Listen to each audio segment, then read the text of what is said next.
so amazing. I flip the page, I see you written down again and again. I'm humble and I'm hearkening, that if you were the day, Sunday, Monday, Tuesday, Wednesday, Thursday, Friday, follow me,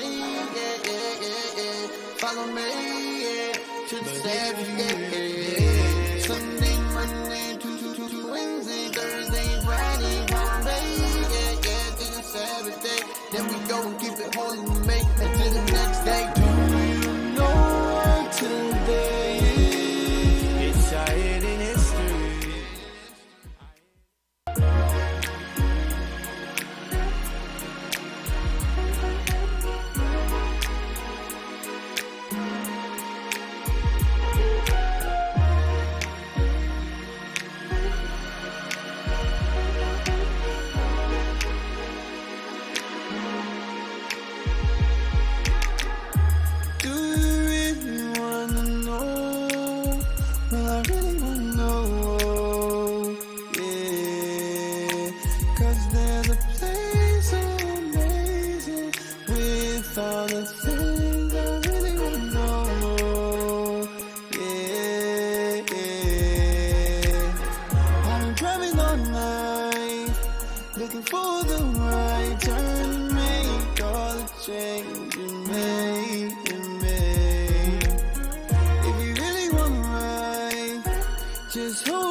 You can learn in short space, but the time's still running, don't let it waste. Yeah, you can learn with me, cause when I'm reading, oh, it's so amazing, so amazing. I flip the page, I see you written down again and again. I'm humble and I'm hearkening, that if you were the day, Sunday, Monday, Tuesday, Wednesday, Thursday, Friday, follow me, follow me, to the Saturday. Sunday, Monday, Tuesday, Wednesday, Thursday, Friday, Friday, to the Saturday. Then we go and keep it holy and make it to the next day. Do you know what today is? It's our hidden history.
Things you can learn in short space, but the time's still running, don't let it waste. Yeah, you can learn with me, cause when I'm reading, oh, it's so amazing, so amazing. I flip the page, I see you written down again and again. I'm humble and I'm hearkening, that if you were the day, Sunday, Monday, Tuesday, Wednesday, Thursday, Friday, follow me,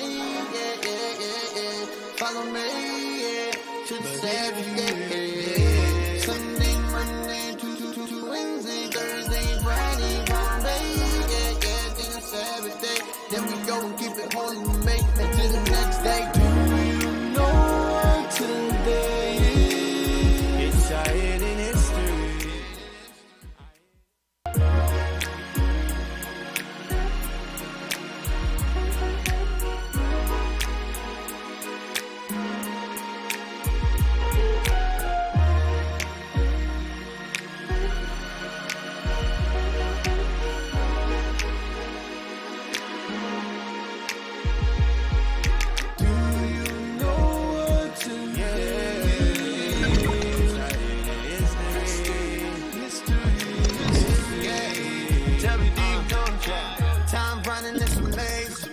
Other things you can learn in short space, but the time's still running, don't let it waste. Yeah, you can learn with me, cause when I'm reading, oh, it's so amazing, so amazing. I flip the page, I see it written down again and again. I'm humble and I'm walking in, that if you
Sign Christ bless.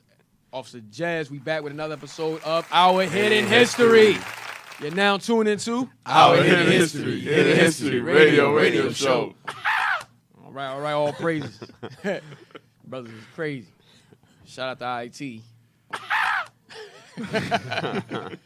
Hey, before we get into the topic, we still dealing with the Echoes of Rome.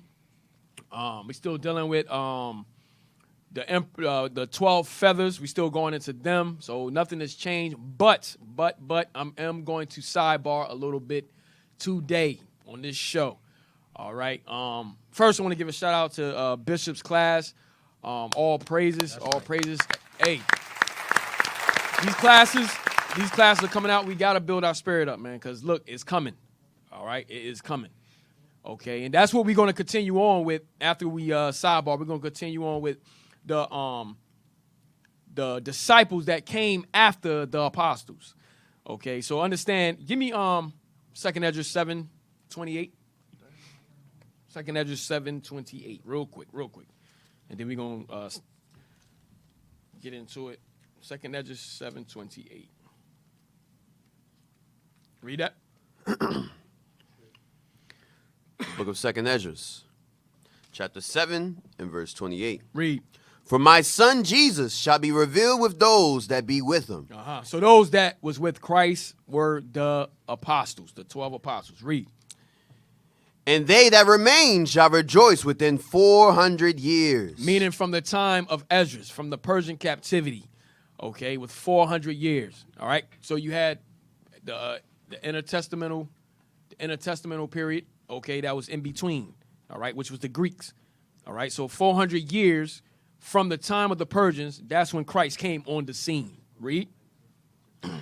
After these years shall my son Christ. And they that seen him rejoiced when they knew it was him that came on the scene, when they knew it was Christ. Go ahead. After these years shall my son Christ die, and all men that have life. So when it says all men that have life, because Christ died, all right, but all men that had life, meaning what? They had this truth.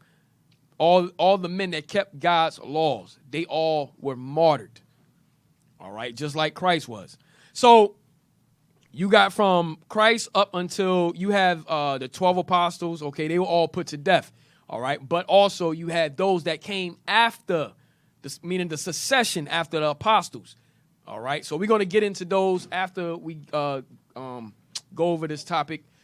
So bring that up for me. So we're going to sidebar a little bit. Everything all right, y'all? The camera froze? Oh, come on. We good? Hey. Oh, yeah, it's good. All right. Yeah, we're good now. All right. All praise. All right, read that. Denzel. Hey, so hold on. There's an outcry right now for Denzel Washington playing Hannibal. There's an outcry going on right now. So let's read this. Denzel Washington's casting as ancient General Hannibal and Antoine Fuqua's Netflix film sparks controversy in Tunisia. So the fact that they have Denzel cast as Hannibal is sparking an outcry in Tunisia. All right. Come on. Denzel Washington being cast in Antoine Fuqua's upcoming Netflix movie as ancient Carthaginian general Hannibal is sparking some controversy in Tunisia. So it's sparking controversy in Tunisia. Now listen, we already the elder already touched on these episodes. We got plenty of episodes on Hannibal. I just wanted to just go back into it. Repetition is good. So I just wanted to rehash about Hannibal because now that they trying to bring out this movie with Denzel, there's an outcry in Tunisia about him being about a black man playing Hannibal. This reminds me of when Kevin Hart made his comment right. about Egypt. Same and thing. They were all getting upset. They getting and upset. They canceled them over there. So same deal. So that's why I want to go back into it. All right, read on. The home country of the great military commander, according to French newspaper Courrier. So hold on. Tunisia used to be Carthage. Tunisia was Carthage. All right, go ahead. According to French newspaper Courrier International, there are complaints about depicting the Carthaginian general as a black African. So you hear this? There's complaints about depicting the Carthaginian general as a black African, as a Negro, as a black man, as an African American. Go ahead. Being made in the media and the Tunisian parliament. Mm-hmm. Member of Parliament Yassine Mami has pointed out that Hannibal, who was born in 247 BC in Carthage, in Tunisia today, go ahead, now known as Tunis, the Tunisian capital, was of West Asian Semitic origin. What do that mean? West Asian Semitic origin. What do that mean? They trying to say that he's from the, you know how they do. They trying to say he's from the so-called Middle East. Mm-hmm. That's what they trying to do. Middle East, either Arab, either white or Arab. That's it. Go ahead. There is a risk of falsifying history. Whoa. Wow. There's a risk of falsifying history? Having the so-called white man been falsifying history for centuries. He's still falsifying it today. By saying Christ is white, he falsified history. Just that alone, he falsified history. Hey, Christ, too, is of West Asian Semitic origin. Right. He made him a West Asian Semitic origin. Right. Go ahead. There is a risk of falsifying history. We need to take position on this subject. So they say, yo, we got to do something about this. Go ahead. The Tunisian politician reportedly stated. Concurrently, French-language Tunisian newspaper La Presse has published an editorial in which it similarly objects that depicting Hannibal as a black African is, according to Tunisians and many observers, a historical error. So they call this an historical error. We're going to prove that. We're going to prove that it is not a historical error. We're going to prove that it's historically correct. Read. However, Tunisian culture minister Hayat Katet Gourmazi had a different, more pragmatic take on the matter. It's fiction. It's fiction? It is their Netflix's right to do what they want, she responded. According to French newspaper Le Monde, Hannibal is a historical figure, and we are all proud that he was Tunisian. So she's saying that a black man playing Hannibal is fiction. Netflix can do what they want. You know, it's going to be fiction. But she's saying we do know that he was a historical figure, though. All right, but if Netflix put it out, it's just fiction. That's all. Go ahead. But what can we do? She went on to note that she is trying to negotiate with Netflix to shoot at least a portion of the film in Tunisia. I hope they decide to shoot at least a sequence of the film here, and that this is publicized. We want Tunisia to go back to being a location where foreign films are shot, Katat Gourmazi said, as reported by Le Monde. Right. Go ahead. Representatives for Netflix, Washington, and Fuqua did not immediately reply to a request for comment.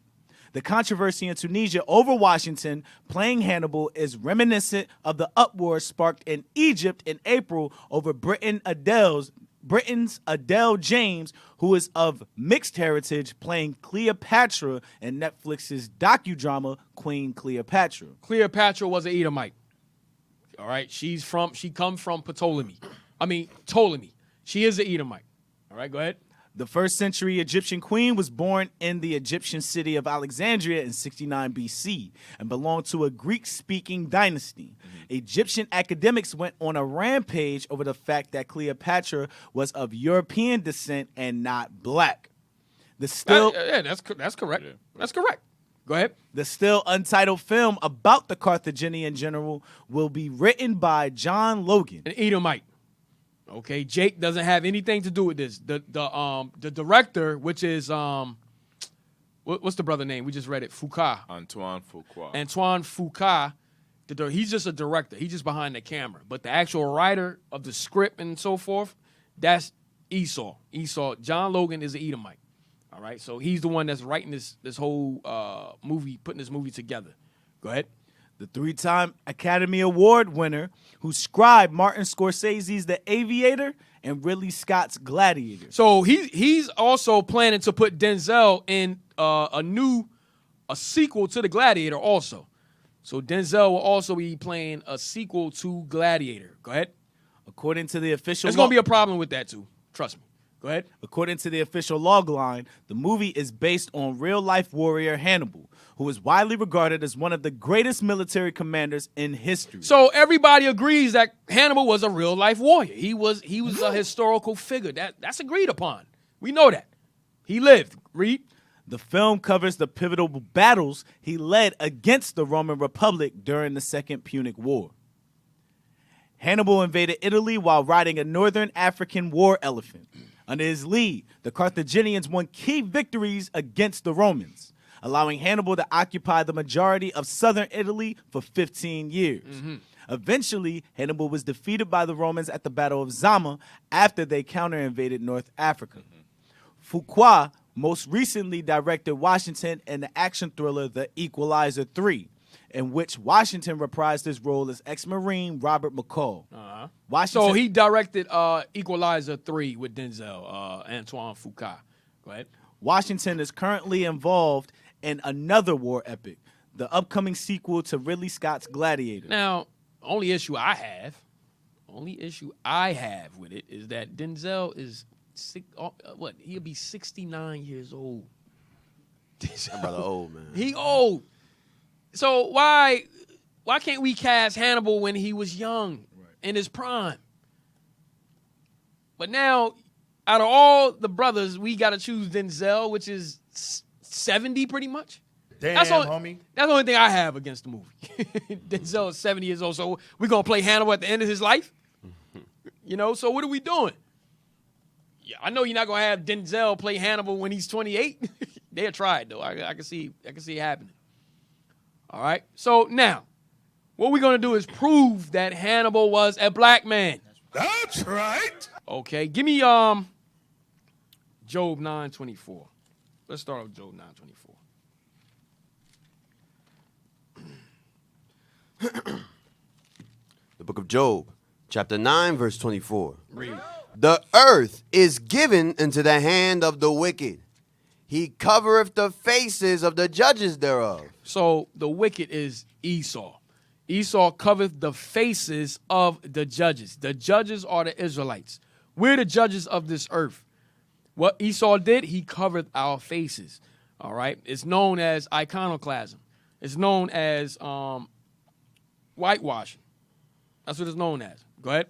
If not, where? And who is he? Give me First Maccabees 3:48. We're the judges of the earth. Esau covered our faces. When you go to Spain, you go to Italy, you go to Europe, Romania with the Varney and so forth, they covered all. They tried to anyway. We had so many images over in Europe, in Rome and Spain and so forth.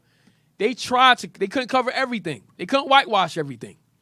All right. So, hey, y'all posting those images? We can see those, right? All right. So these are some images and so forth. The main person that they whitewashed, the main judge that they whitewashed was Christ. All right. Read that. First Maccabees chapter 3 and verse 48. Read. And laid open the book of the law, wherein the heathen had sought to paint the likeness of their images. So Esau sought to paint the likenesses of their images. They took our Bibles, they took our records, and put their images in our records. So guess what? If they put their images in the records, what were the images in the records before they tried to cover up those images? Black. They were black. Okay. Read it again. And laid open the book of the law, wherein the heathen had sought to paint the likeness of their images. So they sought to paint the likeness of their images in our Bible, in our records. All right. Now, give me the first, let me see what I have. 1 second.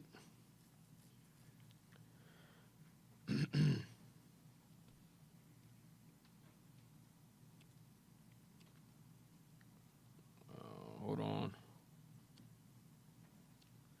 All right, give me the Wikipedia on Tunisia.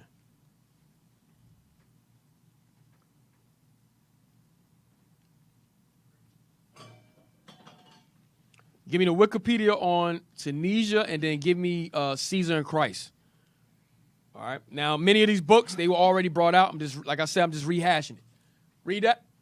Tunisia, officially the Republic of Tunisia, is the northernmost country in Africa. So Tunisia, the northernmost country in Africa, right? Go ahead. It is a part of the Maghreb region of North Africa, bordered by Algeria to the west and southwest. Go down. You can jump down. Jump down.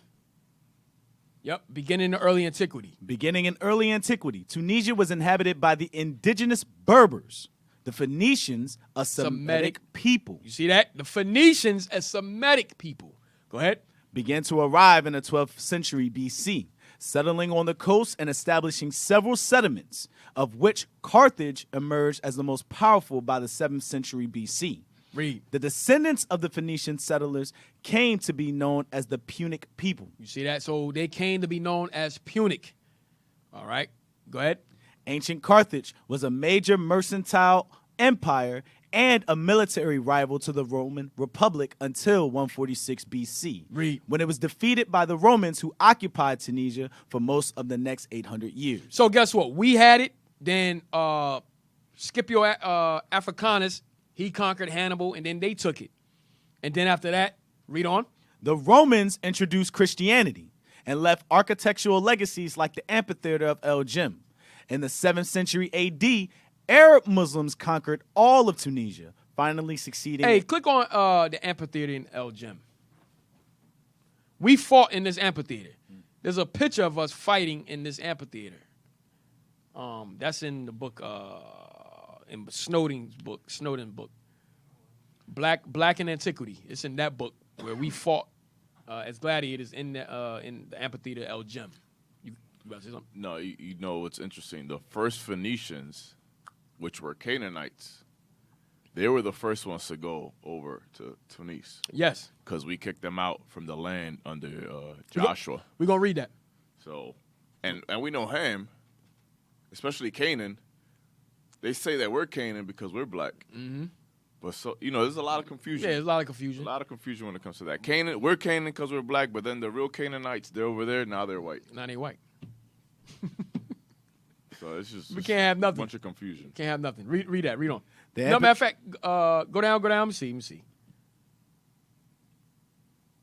Go down.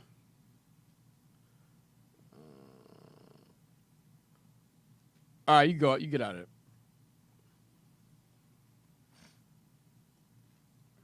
Go down. Yep, descendants of...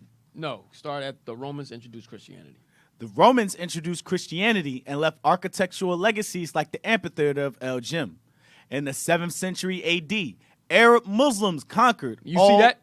Arab Muslims conquered, read, all of Tunisia, they conquered all of Tunisia. That's who's there right now. The Arabs, read. finally succeeding in 697 after several attempts starting in 647. Read. And settled with their tribes and families, bringing Islam. Bringing what? Islam. They brought Islam. Read. And Arab culture to the local inhabitants. Right. Slavery. That's how they brought it to local inhabitants. They enslaved us. They forced Islam on us. All right, like you read in Jeremiah 3 and 2. All right, we sat before them learning Islam. They was castrating us. They was doing all types of horrible things to us. They're still doing it. And still doing it. Yep, still doing it. Hey, they still doing it in Tunisia and Libya and all of that. That's why they don't want Hannibal to be black. Like, these niggas that we have in slavery right now can't be the ancient general from here. That can't be so. Well, we're gonna prove it. Go ahead. A later large-scale Arab migration of Banu Halal and Banu Sulaim tribes in the 11th and 12th centuries rapidly accelerated this process. Hey, do me a favor. Hey, go up. You see on the right side right here. You see what it say ethnic groups? Ethnic groups. This is 2021. 98% what? Arabs. It's 98% Arabs over there. Why? How did they get it? They conquered. They enslaved us. Go ahead. 1% Berbers. 1% Jews and others. And when they came in and conquered us, guess where we fled? We fled further deeper into Africa. Go ahead. You want me to go back to the other side? Hey, actually, that's all I want on that. Give me Caesar and Christ. Caesar and Christ. This is history that nobody likes to talk about. They always talk about the so-called white man conquering, but they never talk about their Arabs conquering. Hey, these are your people writing these books. Right. Esau, y'all mad. And you know the give me that bus that they got a Hannibal. Esau has a Hannibal right now. The bus that they have today of Hannibal. Moderns. Huh? You talking about the modern one? Yes. Yeah. Just go to Wikipedia and put Hannibal. Hey, officer, that's why the scripture says they're of one consent. Even Ishmael would rather see Hannibal, a black historical figure, as white before he sees him as black. Yep, that's true. This is their bust of Hannibal today. This is what they go by. They go by this. They say, "Oh, this is Hannibal." Now, let me say something. I want to say something. When you look at a bust of antiquity, it's all beat up. There's cracks, nose gone. Okay, it's half a head. This is a fresh bust, meaning what? They just put this together. This is fresh, right? This ain't no bust from antiquity. This is a fresh bust right here. A lot of busts that we see, a lot of sculptures that we see, they are old. They are old. Okay, they probably made this. They probably put this together a couple years. Like, I'm gonna post it where it comes from. So yeah, I just post a link. He posted in the group. It's a Renaissance image, a Renaissance sculpture. It's not an ancient sculpture over It's not an ancient sculpture. They just put this together. Hey, just like at the same time with Christ. Mm-hmm. All throughout that time when they came back during the Renaissance, they were whitewashing a lot of images. And this is what the people were seeing. The Capuan bust, reputedly of Carthaginian general Hannibal, is regarded as the best known image of him. You gotta be kidding me. It said reputedly. Reputedly. This is a famous bust of him. It's a reputed image of him. Best known. Go ahead. Made of marble, it was discovered in the Italian city of Capua in 1667 and is housed in the Naples National Archaeological Museum. So it was found in Italy in 1667. Not even in Carthage. Yeah, in Italy. Where it should be. It was found in Italy in the place where Carthage was trying to take down. In 1667. That's like what? Almost 2,000 years. Yeah. After he was born. Okay. I bet you Tunisia never wrote a letter about it. Nope. Right. They ain't never come against them. Like, yo, how come that bus isn't here? He's not West Asian Semitic. He's not West Asian Semitic. Go ahead. The bust is depicted on the 5-dinar banknote of Tunisia, 2013 series, the site of ancient Carthage. Go down. Let me see. All right, that's all we want on that. Give me Caesar and Christ real quick.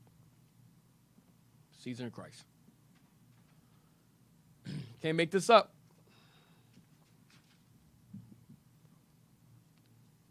Black man, we can't have nothing. We can't have no history. The only history they say is you a slave. You a slave. That's it. There's no way you was Hannibal. He's even dressed like a Roman. Yeah. Right. Right, he is. Right. Like, come on, man. Man look like Caesar more than anything. Next thing you know, Nat Turner gonna be white. Dang. Yeah, that's coming. Yeah. That's probably in the works. He was an abolitionist. That's probably on Amazon Prime. He probably Go down. What page is this? I gave you this page? Nah. Yes, read that.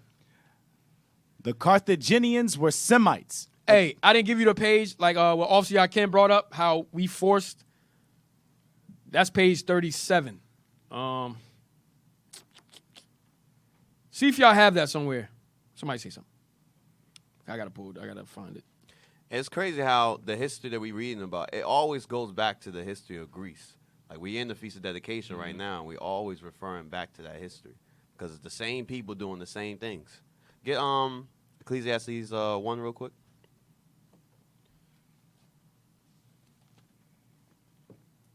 Ecclesiastes chapter 1 and verse 9. Uh-huh. The thing that hath been, it is that which shall be. So the scripture is revealing that the things that they've done before is the same thing that they're going to do today. What we see in the first Maccabees 3, where they went into our law to repaint our images and their likeness, is the same thing we're seeing over and over again. Why? God says they're going to do it over and over again. Read. And that which is done is that which shall be done. Uh-huh. And there is no new thing under the sun. The same way before, when our forefathers saw that they repainted the images, what did they do? They went back in the book and corrected those things. That's what you see us doing today. The bishops, the deacons, the captains, the officers, they're going through those history books and say, no, that's not what they look like. They look like us. That's exactly what we do. We do the same things over and over again. Go to Psalm 74 and 4. You want to go ahead? Go ahead. No, you good. Go ahead. Okay. The That's psalmist. your book, man. The psalmist. I can't interfere with that. You'll be getting in the way. Read that. Psalm 74 verse 4. Uh-huh. Thine enemies roar in the midst of thy congregation. Go ahead. They set up their ensigns for signs. And the scripture says they roar in the midst of our congregations. Why? Because when you replace the images, the true images of God and our people with your likeness, that's a sign of war. That's an act of war. You're trying to replace God's people. Read verse 9.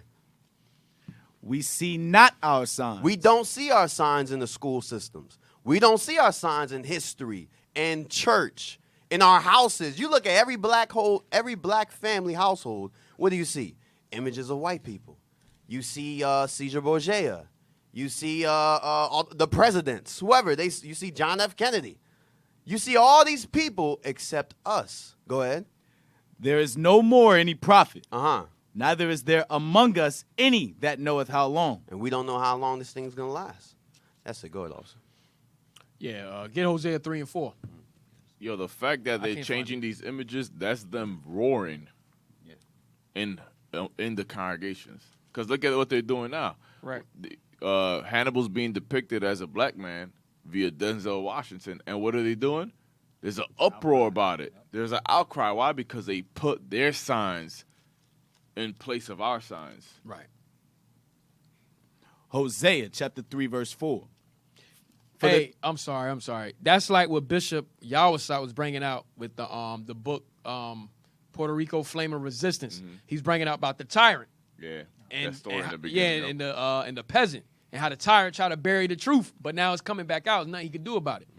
Okay, so that's what was happening. The tyrant was trying to bury the truth that we are the Israelites. They was trying to whitewash all of our paintings and so forth, tear down our sculptures that we had. All right, that was him burying the truth, but it's a wrap now. It's a done deal. That's why Christ said there's nothing hidden that will not be revealed. That's right. That's right. Read that. Hosea chapter 3 verse 4. For the children of Israel shall abide many days without a king and without a prince. So we did abide many days without a king, without a prince. All right. We abide many, many days. Read. And without a sacrifice. And without an image. And without a what? Image. So all of our images, all praises, we getting our images back now of who we were and so forth. So all praise to the Most High for that. But we abide many days without those images. All right. So all praises, we able to go through the Bible now and see that Christ was a black man. To see that the prophet was black. King Solomon was a black man. Right. Okay. To see the images that we had all over in Europe and Spain during the Dark Ages. All right. So now we're able to see these images. But for many days, we did not have those images. That's why in Psalms it says, and we know not how long. Yeah. That's the many days. Right. Is when they whitewash our images, that is a form of evil communication because it's definitely corrupting us because we don't see the good deeds that our forefathers did, especially in the Bible. Right. Whereas we see our oppressors, we put them on top instead of us being on top. Oh, it's definitely systematically. It's definitely systematically because of the fact that if they die down those images that we had before and just show the negative side, to show negative images of us. Like when they show the pictures of us going into slavery, we're naked, right? Right. But we had clothes on. Yeah. They took those clothes off of us. They robbed us. Yep. But as a child, when you see that in school, you just think we were savages, Savages, yeah. barbarians. Yeah. But not knowing now, today we understand we had civilizations over in Africa. We had empires. Even here.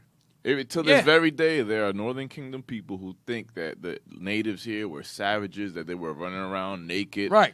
But when you read the history, you read that they were ripping the clothes off our backs. Didn't they do the same thing to Christ Yes, before they they did the same thing. crucified him? They did the same thing. They mocked him. He had a purple garment on, Right. and they didn't rip it off, but they took it off of him. Why? Because we had clothing on. Hey, in the Northern Kingdom, over here, they had gold, rivulets, wealth, and precious it was, stones. Yeah, it was wealthy. Yeah. It was wealthy.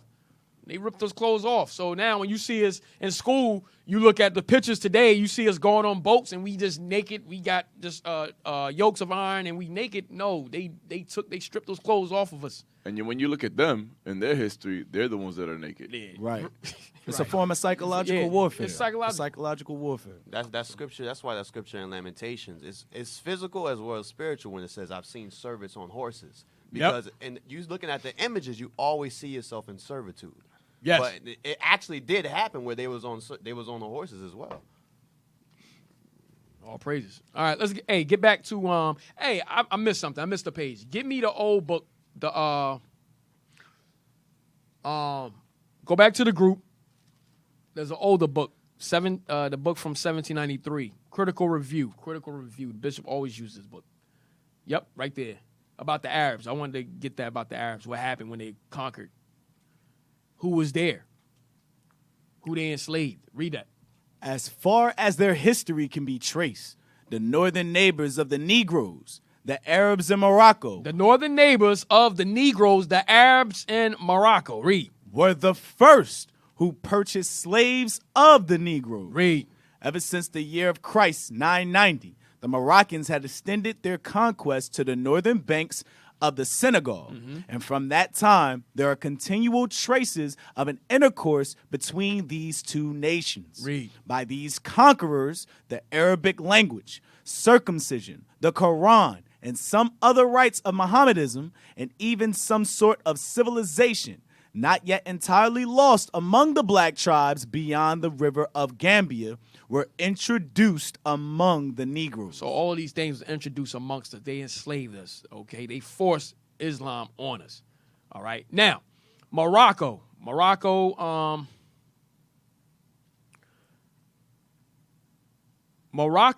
that whole area was called Mauritania. We went over Mauritania. That whole area was called Mauritania. From Tunisia, look up, give me Mauritania. Give me Mauritania. You know how to spell Mauritania? He might ask Nope. He might ask the sister. Look, I don't know off the back either. So he say he might. M-A-U-R. You mean Hey, Marquis? Yo, he be throwing crazy shots. Martini. Yo, this guy throwing crazy shots right now. Crazy. Mauritania. That's what you said. You heard him? I missed it. Oh, What'd I say? No, I'm not repeat it. repeating that, man. Crazy. Yo, come on, go. Mauritania, officially the Islamic Republic of Mauritania, is a sovereign country in northwest Africa. It is bordered by the Atlantic Ocean to the west, Western Sahara to the north and northwest, Algeria to the northeast, Mali to the east and southeast, and Senegal to the southwest. You see that? Go down. Go down. Come on, come on. All right, but that whole area, what I wanted to show y'all, that whole area, that was called Mauritania, means black. Black people were there. We had that whole North Africa, that area, and we even went up into Spain. All right, now go back to Caesar and Christ. Go back to Caesar and Christ. And they called us Berbers. They called us Berbers. So we just proven that Hannibal was a black man. All right. The Carthaginians were Semites. The Carthaginians were what? Semites. They were Semites. Read. Akin in blood and features to the ancient Jews. Whoa, whoa, whoa. Read that again. Read it again. The Carthaginians were Semites. The Carthaginians were Semites. Read. Akin in blood and features to the ancient Jews. To the ancient Jews. Akin in blood and features to the ancient Jews. Okay, watch this. Now, go down. Go down. Let me see if I want anything else.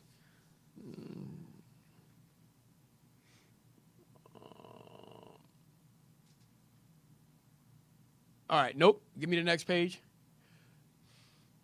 So remember, they were Semites akin in blood to the ancient Jews.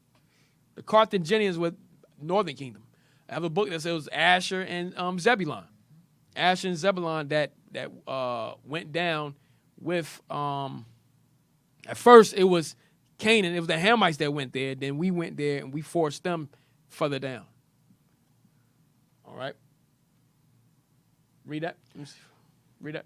When the Romans destroyed Carthage, they presented the libraries they found there to their African allies. Of these collections, nothing survives except Hanno's record of his voyage. Whoa, read that again. When the Romans destroyed Carthage, they presented the libraries they found there to their African allies. So they presented those libraries to the Hamites. Those were the African allies of Rome. Yep. Ham. They presented our records to them. Go ahead. Of these collections, nothing survives except Hanno's record of his voyage. So guess what they do with those records? They study us. They're able to study, man. They're able to study who we are, the culture, everything. Okay, so guess what? They split those records between them two. They split those records between Rome. Rome split those records up with Ham. That's what happened. So they could study us. All right. Go down. Let me see if I want anything else here. That's Psalms 83 also. Yep. When it happens over history, not just in this time period, but back when the Romans' time, they were still joining with other nations against us. Mm-hmm. All right, you can drop that. You get out of it. Give me the next page. I don't even remember telling you to get all these pages. Next page. Go down. Let me see. All right, I don't want that yet. Go, all right. Give me early Africans in early Europe. Let me see if I want that one. Yep, African presence in early Europe. Give me that. Give me the first page. So this is the book, African Presence in Early Europe. Read that. Read the highlight. Watch this. Historians have tried to distinguish the Phoenician from the indigenous African in Carthage. So historians have tried to distinguish the Phoenician from the indigenous African in Carthage. Go ahead. But an archaeological study of skeletons in Carthage at the time of Hannibal turns up almost no evidence of a distinctive Punic type. Read. I quote from S. Gell, a major authority on Carthage. The anthropological examination of skeletons found in tombs in Carthage proves that there is no racial unity. So he's saying that there's no racial unity between Ham and us. That's what he's saying. Go ahead. The so-called Semitic type, characterized by the long, perfectly oval face, the thin, aquiline nose, and the lengthened cranium, enlarged over the nape of the neck, has not been found in Carthage. He's talking about Esau. Talking about the so-called. He's talking about Amalek here. Go ahead. On the other hand, He said that's not found in Carthage. Go ahead. on another hand, Because the fact that you say they're Semitic, you will automatically think Amalek, because that's who's in our land right now. So he said, but that was not found in Carthage. Go ahead. On the other hand, another cranial form with a fairly short face. So now he's saying, on another hand, this is what we actually found there. Read. Prominent parietal bumps, farther forward and lower down than usual, is common in Lebanese burial grounds and in those of New Tyre. Watch this.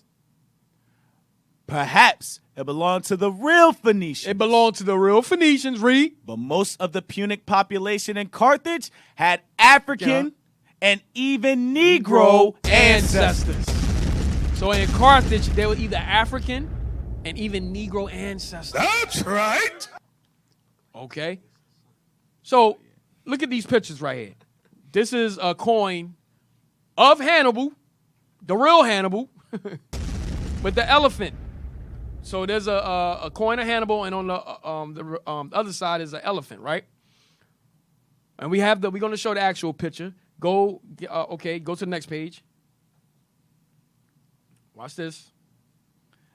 As we all know, Hannibal performed the greatest military feat of ancient times by the use of African elephants. Mm-hmm. Africans also were in the van of the army of the Carthaginians, now known to be a largely Africoid people. Yet Snowden claims that these are representations of some of Hannibal's mahouts. Now, hold on. So he's saying on the coin, the person on the coin is a mahout, means slave. So he's saying that person that, go back to the coin. So on the coin here, he's saying this is a slave. Understand what he's saying? On the coin, they put a slave on it. All right, go back. So these are slaves on the coin, right? That's what a mahout means. Read. Yes, Snowden claims that these are representations of some of Hannibal's mahouts. So these are representation of some of Hannibal's slaves that they put on. That So they not just one slave, like a bunch of slaves. Yeah, they put a bunch of different slaves. Oh, this slave I'm gonna put on the coin. This slave I'm gonna put. I'm gonna put my slave on the coin. Not the leader. I don't put my slave. Multiple slaves. Right. Hey, also, they gave Martin Luther King a day in America. They still ain't put him on $1. For real. Hey, they was thinking about putting Harriet Tubman on a $20 bill. Yeah, they talked about that for years. Yeah, that ain't never happening. That was.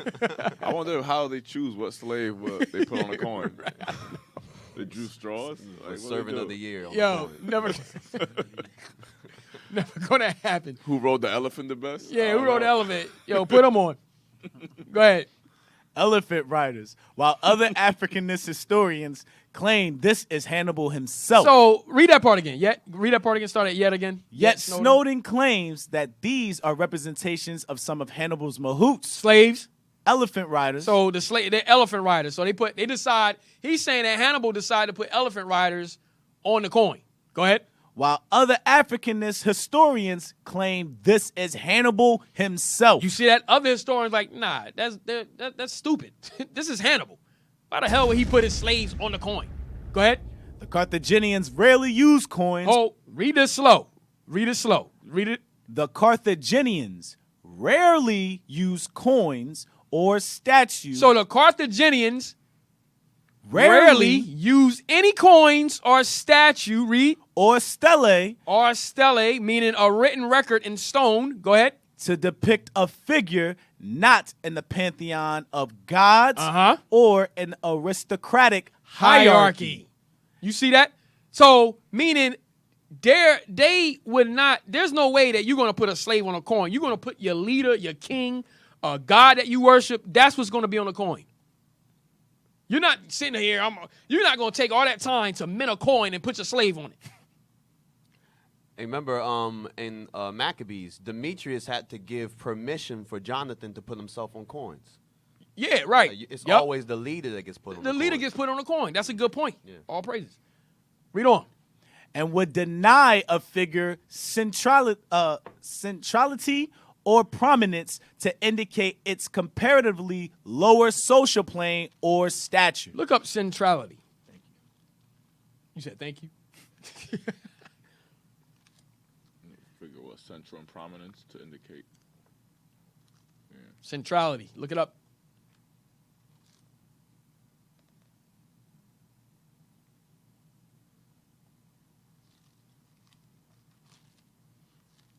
Centrality. Centrality.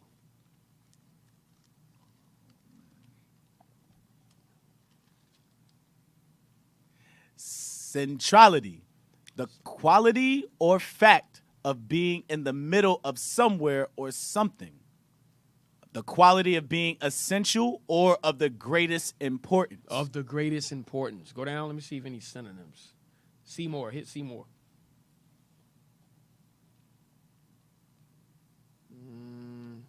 All right. Of the greatest importance. You go back. Hey, officer, if you wanted to read it too, I had that in Maccabees about the coin. Yes, read it. Okay. This is Simon as well, my mistake. First Maccabees chapter 15, verse 1. The leader, right? Yes, sir. The leader. Right. Go ahead. I'm going to jump to verse 6. It says, Moreover, Antiochus, son of Demetrius, the king, sent letters from the isles of the sea unto Simon the priest and prince of the Jews, and to all the people. Verse 6. I give thee leave also to coin money for thy country with thine own stamp. With that what? With thine own stamp. That's bad. With thy own stamp. Hey, the bishop, years ago, he had a book with all of the coins from the Greek captivity, and it was coins of the Hasmoneans. Right. There was Hasmonean coins in there, man. I couldn't find that book, but the bishop had a book. He brought that out. It was a red book with all the coins. It was just a red book of ancient coins, and they had the Hasmonean coins with Jonathan on there, man. Damn. Yeah. Dang. But yeah, read on. That was bad. All praises. We would therefore like to know which European speculator started this story about these coins representing mahouts. Man, who the hell started a story putting slaves on coins? Who the hell thought of this? Who in their right mind would say something like this? Go ahead. And we would like to ask Professor Snowden to enlighten us on this question. And we want to ask the author of this nonsense who put it out, what'd you do that for? There was no thought behind this. Go ahead. For we have seen an Egyptian pharaoh. Hey, it was thought behind it. It was racism, white supremacy. That's the thought behind it. Yep. Oh, we can't, this Negro, this nigga on this coin, nope, he's a slave. He's a slave. He cannot be a leader. Yep. That's the whole point. That's what I was going to say right here about something else. You got something? No, it's, Oh, read on. Keep reading. For we have seen an Egyptian pharaoh identified by a major British journal as a dancer. He was a dancer. That nigga can't be the He king can't be of a slave. Egypt. He's a moonwalker. He's a dancer, yo. He's always a break dancer. He always break dancing, spinning on top of his head. He's an entertainer. Talking about the king of Egypt. He's like, nah, he ain't no king. Nah, he's a dancer. ball player. Yep. He's a ball player. He's an athlete. That's ancient pop lock.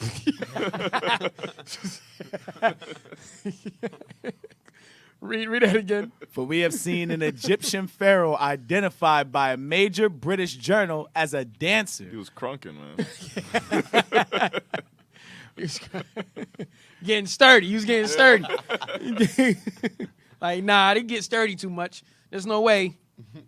Go ahead. Because it was too obviously Negroid. Because it was what? Too obviously Negroid. Well, actually, it was the actual Hamite, Egyptian.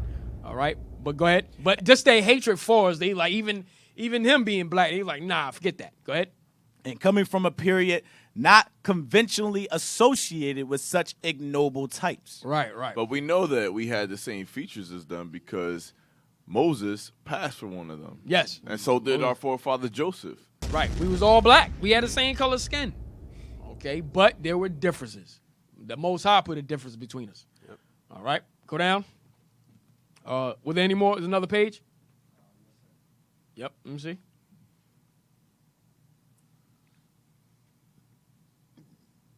That's all I want. Hey, give me the actual page. Excuse me, of Hannibal. The actual page from Image of the Black and Western Art. So Hannibal was a black man. I don't know what they talking about.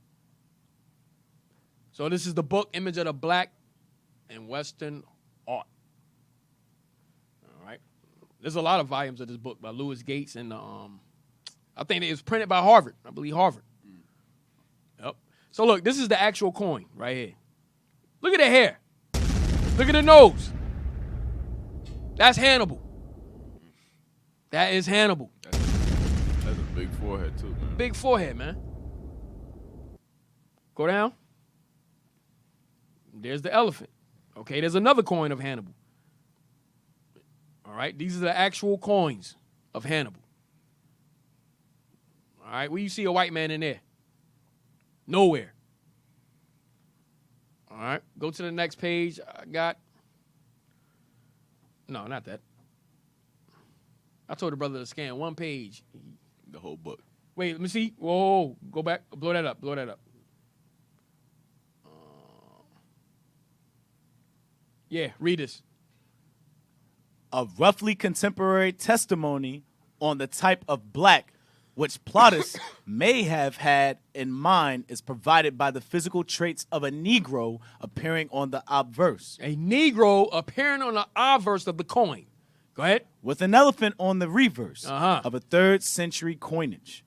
Until recently, these coins have usually been related to Hannibal's elephants and the impression made by the Carthaginian generals Negro mahouts upon the population of northern Italy. So it says until recently, these coins have usually been related to Hannibal's elephants and the impression made by the Carthaginian generals Negro mahouts, meaning slaves. Okay, so it said usually. Go ahead. Whether we accept the earlier or later dating, the Negro, as Robinson has pointed out, is surely the animal's driver, which leads to the probability that the Romans had encountered Negro mahouts among Carthaginian forces, perhaps in both the First and Second Punic Wars. You see that? They will continue to keep the lie going. They will do, by all means, let's keep this lie going. That's not Hannibal. That's his slaves on the coin. But we just read that there's no way that the Carthaginians would have put any slave or anybody of lower status on a coin. So why would Hannibal have his slaves riding the elephants, and what was he, walking? The general, the whole army? That makes no sense. Hey. Usually you have the general, the leader, even riding a horse in the military, in the army. Hey, to land back on your point, get me where Avaran, one of the Maccabees brothers, on the Judas brothers, he thought it to be the king on the elephant. Eleazar, yes. Because that's what it's known. Like, you're not going to put just a slave on the elephant. You're not going to put a slave on the elephant. Like, come right. on, man. Look at the bishop, man. It's bad right there. Yeah, even there, you're going to see the servants on horses, but they're what? They're portraying themselves to be over us. Because they know servants are not supposed to be on a horse. It's weird to see that. It's weird. Like, look, why do I'm I a see slave. a servant? Look at me. I'm a slave. I'm on an elephant. That makes no sense. I got it, yep. Read that. First Maccabees, chapter 6 and verse 43. Hey, read the whole thing, because that joint bad, my man. Yeah, yes, sir. Read that. Let me start from verse... Hey, after the break, we're going to take a break after this, and we're gonna get back on topic. All right? When they first saw the Yeah, okay. Where you at? Verse 34. Start from verse 34. Where you at? First Maccabees 6. All right. Go ahead. Yeah, some good stuff. And to the end, they might provoke... Hey, Feast of Dedication, man. We got to bring it out some way, one way or the other. Bring it out. Go ahead. Verse 33. Then the king, rising very early, marched fiercely with his hosts toward Bath Zacharias, where his army made them ready to battle, and sounded the trumpets. And to the end they might provoke the elephants to fight. They shewed them the blood of grapes and mulberries. So grapes and mulberries, elephants get crazy over that. So that's why they showed them the grapes and the mulberries, and they started bugging. Go ahead. Moreover, they divided the beast among the armies. And for every elephant they appointed 1,000 men, armed with coat of mail, and with helmets of brass on their heads. And beside this, for every beast were ordained 500 horsemen of the best. These were ready at every occasion, wheresoever the beast was, and whithersoever the beast went, they went also. Neither departed they from him. And upon the beasts were there strong towers of wood, which covered every one of them, and were girt fast unto them with devices. There were also upon every one 32 strong men that fought upon them, beside the Indian that ruled them. Well, what verse you at? Verse 37. Want me to jump down? Yeah, go ahead. Keep reading. Okay. Verse 38. As for the remnant of the horsemen... You see it said besides the Indian that ruled them, because that was the slave that took care of the elephants. Right. Okay? He the one that trained them. Right. So that's what they're trying to say about the coin. That's the trainer on the coin. Go ahead. Verse 38. As for the remnant of the horsemen, they set them on this side and that side at the two parts of the host, giving them signs what to do, and being harnessed all over amidst the ranks. Now, when the sun shone upon the shields of gold and brass, the mountain glistered therewith, and shined like lamps of fire. So part of the king's army being spread upon the high mountains, and part of the valley below, they marched on safely in order. Wherefore all that heard the noise of their multitude, and the marching of the company, and the rattling of the harness were moved, for the army was very great and mighty. Read. Then Judas and his host drew near, and entered into battle. And there was slain of the king's army 600 men. So straight out the gate, we slain 600 men. Read. Verse 43. Eleazar also, surnamed Savarin. So this is one of the Maccabees. This is Judas' brother. Go ahead. Eleazar also, surnamed Savarin, perceiving that one of the beasts, armed with royal harness, was higher than all the rest. And what? And supposing that the king was upon him. Why? Because the king rode upon the elephants. Read it again. Eleazar also, surnamed Savarin, perceiving that one of the beasts, armed with royal harness, So one of the elephants had on royal harness.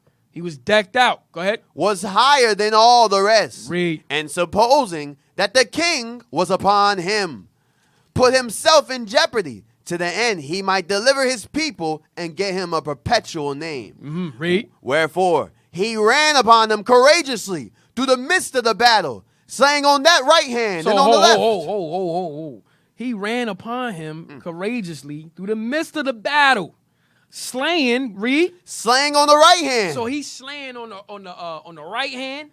and on the left, He's slaying on the left. Go ahead. so that they were divided from him on both sides. Think of how fast he had to be moving to divide a path to get to the elephant. With the sword, slaying on the left, the right, he divided a whole path between them. That's how fast he was moving with the sword. That's how fast he was moving with the sword. And also remember, it said earlier, every horse had 1,000 men. So every elephant had 1,000 men surrounding them. Right. So he went through 1,000 men doing that. Yo, trying to listen. Damn. That's how bad the Maccabees was, man. That's how bad they were. My man divided a path between them. He made a path to get to the elephant. There was 1,000 men and 500 horsemen. Damn, That's a movie right there. that's a movie. That's a watch and read. Yeah. Go ahead. Wherefore he ran upon them courageously. That's one of the AI joints. Yeah, you got to do that one. Yeah. Go ahead. Wherefore he ran upon them courageously through the midst of the battle, slaying on the right hand and on the left, so that they were divided from him on both sides. Which done, he crept under the elephant and thrust him under and slew him. Whereupon the elephant fell down upon him, and there he died. So that was the end of Savarin, Judas' brother. All right. But the point that we want out of verse 43, the fact that there was the king always rode on an elephant or a horse or whatever beast it was. Hey, we had a picture, like a picture with the picture with matter of fact, it's in the back of me. You know what I'm talking about? With the riding the elephant? Yeah. Y'all don't have that like right now, right? They, if they look up on Google Lord of the Rings elephant battle, you'll see a picture of the elephants with the structure on their back. Okay. I'm talking about the one of Hannibal. We had one of Hannibal. Oh, no, they probably don't have that one. Or they might, I'm not sure. Okay. Yeah, look it up. Let me see. Let's get some visuals. Type in elephant battle. And look at images. Yeah, there you go. Yeah. See that one? Blow it up.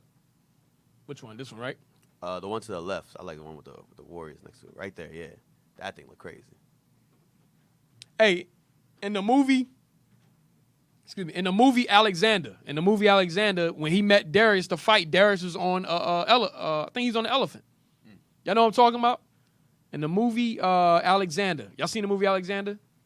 I don't think That came out like years ago. But anyway, he met Darius the First on an elephant. I mean, not Darius the First was on the elephant. All right. But the whole point is, whoever's in high authority is going to be on some type of animal. Okay. Just like get that. You've been bringing it out. Ecclesiastes 6. Ecclesiastes 6 and 10. No, Ecclesiastes. Was it? Servants on horses. Yeah.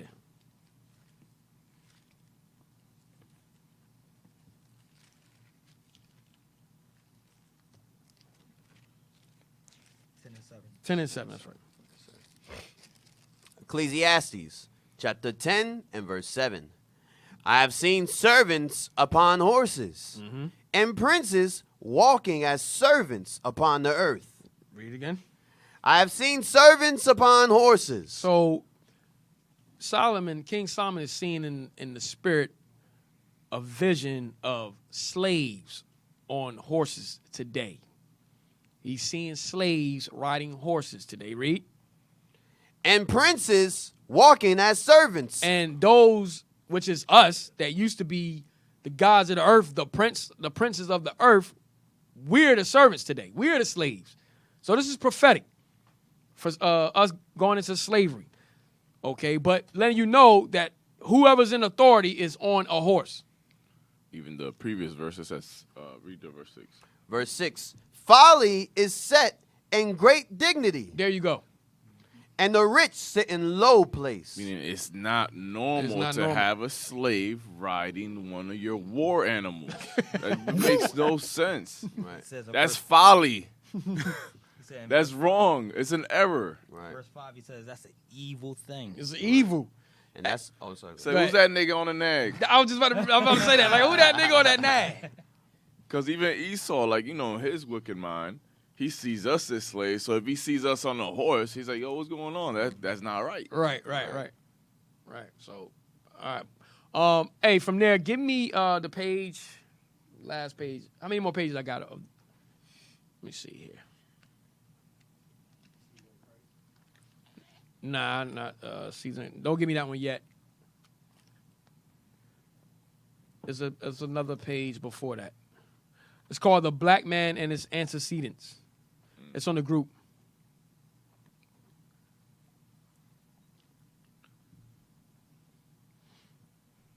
Yep. Go to the top of this book.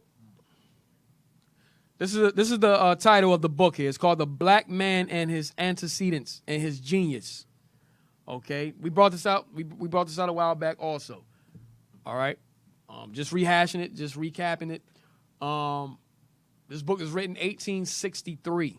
Okay, 1863. Go to the bottom. Go to the highlight. It's a good book, too. Yeah, book Heavy. is crazy. Yeah. That book is crazy. Read that. Hanno, the father of Hamilcar, So Hanno, the father of Hamilcar, and grandfather of Hannibal, and grandfather of Hannibal. was a Negro. Give me a bomb. Give me another bomb. Damn. Straight out. Damn. He was black. Hannibal was a black man. Hanno was black. Hamilcar was black. They call him Hamilcar Barker, meaning lightning, because that's how he struck his enemies, with lightning. He was like lightning. So read it from the top again. Hanno, the father of Hamilcar, Uh-huh. and grandfather of Hannibal, was a Negro. Read the next part. These are the antecedents of the enslaved blacks on this continent. On this continent. On this continent. Look up the word antecedent. Yo, it's so much being said in what happened? Nah, you almost killed the spirit with that last part. Yeah, you did. I don't know. Yeah, he did. I don't know what Trying happened. to read it all at once. Yeah, he got too excited. Look up antecedent.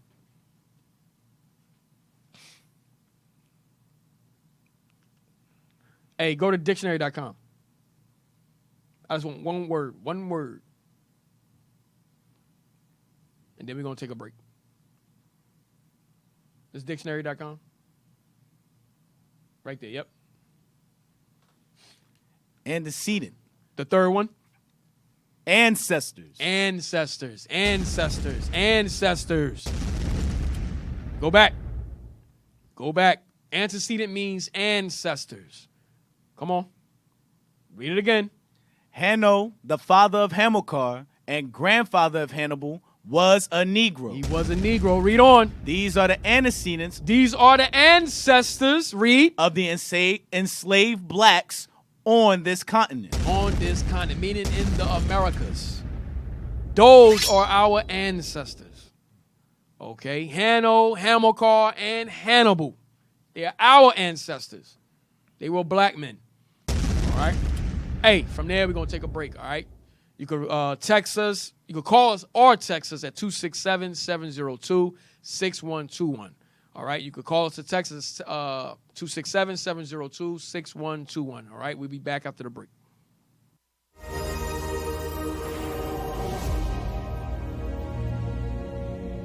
Think about what went into it. A lot of people don't realize, you know, we do show up on the cruise ship, but they don't realize the preparation that goes into it. This gospel's never been taught. Okay, what's been taught is a injustice. Roman Catholicism was forced on our people Christianity, which has indoctrinated our people into lies. So we're here to undo the lies and reunite our destroyed people. This is a national song about our history. To where it's grown to, and just to be a part of that growth, and to be able to move the Lord's army. I mean, really just deploying them. And that thing, once you kind of inherit that into your spirit and knowing what the Lord tasked you with and the great responsibility that you have, that goes back to the love that you were talking about, right? I find a bus, say I got 35 men. On the way back, the driver says, hey, I need $800 for this bus and $600 for the other bus. I said, I'm not paying you that much. Eso no es raza, eso no es sangre. En la Biblia, eso no es nacionalidad. Saben de Biblia, vienen a decir que Cristo, que Jesucristo es blanco, es negro. ¿Cómo así? Es negro. Si la Biblia lo Es negro. Es negro. Why do we have white images in church? Why do we have white pictures of Jesus Christ in our home? Because the ones that oppressed us taught us their religion. And a lot of people don't realize we went into quote-unquote war zones. Yes. Exactly. These are places where you have the police walking around with automatic handguns, ARs. They're ready for something to pop off. Drivers are telling us, you sure you want to go there? 4 different news stations. No news shows up. They say they're sending somebody. No news shows up. But as soon as we start marching, the whole world wants to call the cops. Say Jesus Christ is white? Where in the Bible does it say that? I challenge all you Christians, all you preachers, all you pastors, you bunch of liars.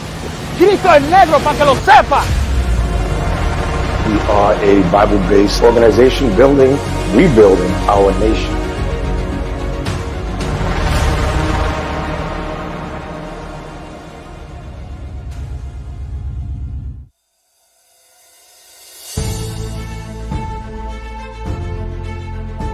To the 12 tribes which are scattered abroad, greetings. So the same mission the disciples had is our mission today. Our mission is unlike any other mission throughout the world. I want everybody to understand that, okay? There's no group on earth who has undertaken the true mission of the disciples of Christ to resurrect and gather the 12 tribes of Israel which have been scattered abroad. You may call it the diaspora today. The Bible uses other words, the scattered, okay? But it's the same thing. Our people suffered during the time of colonialization, forced migration, sub-Saharan slave trade, transatlantic slave trade, and it seems like our people have been forgotten. But you are not forgotten. The man who makes us the stars. This is the thing the Lord commanded.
There will come a time when black people wake up and become intellectually independent enough to think for themselves, as other humans are intellectually independent enough to think for themselves.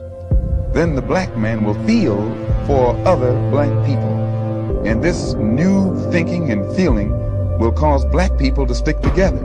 And then at that point, you'll have a situation where when you attack one black man, you are attacking all black men.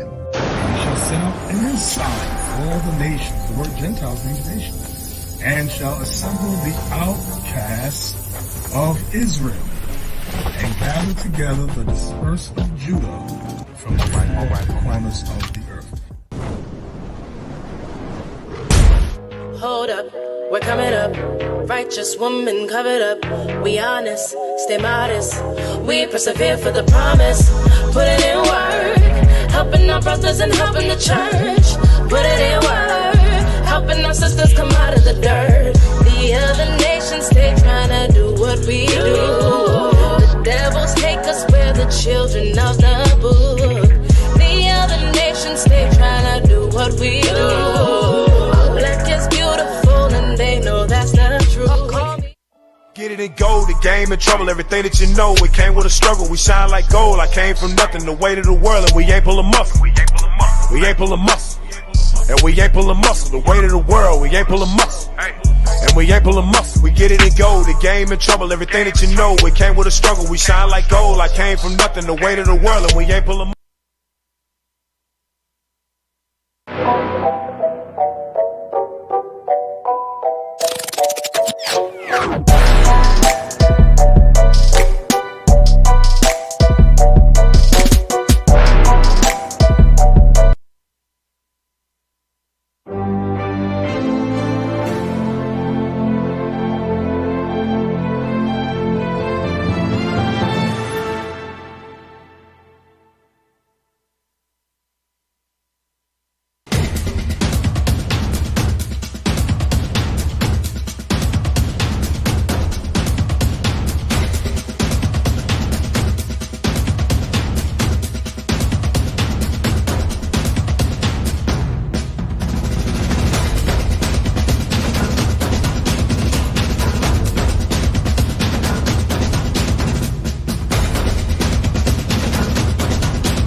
And this is what we do from island to island, state to state, country to country. This is our mission.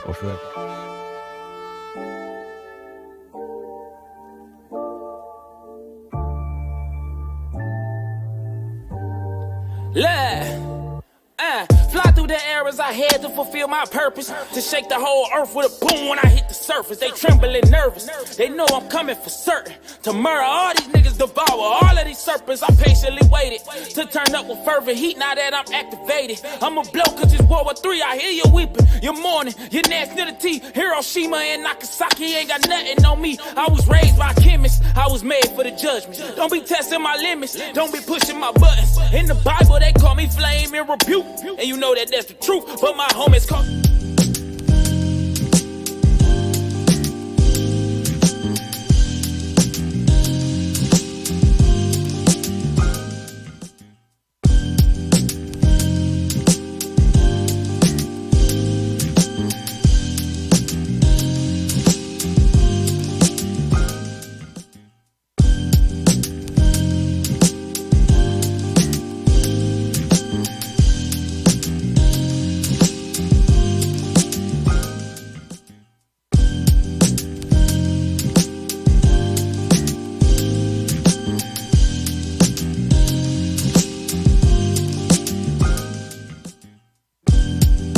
We back from the break.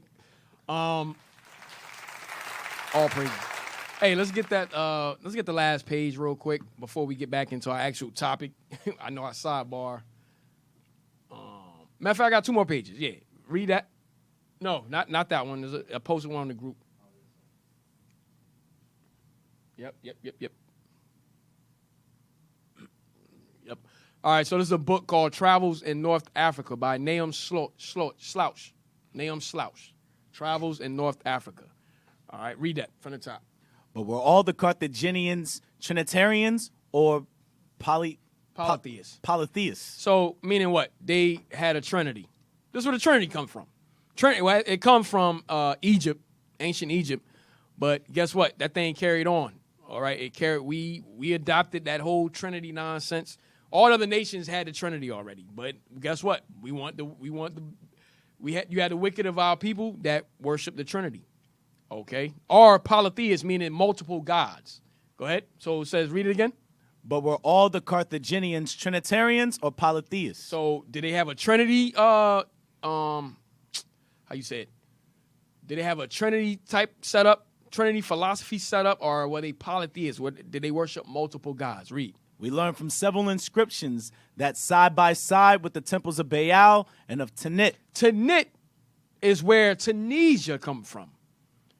The word Tunisia, matter of fact, let's go there. I'm sorry, let's go there. Look up Tunisia and go to etymology of Tunisia. That's where Tanit come from. The god Tanit, which was a female, which was a female deity.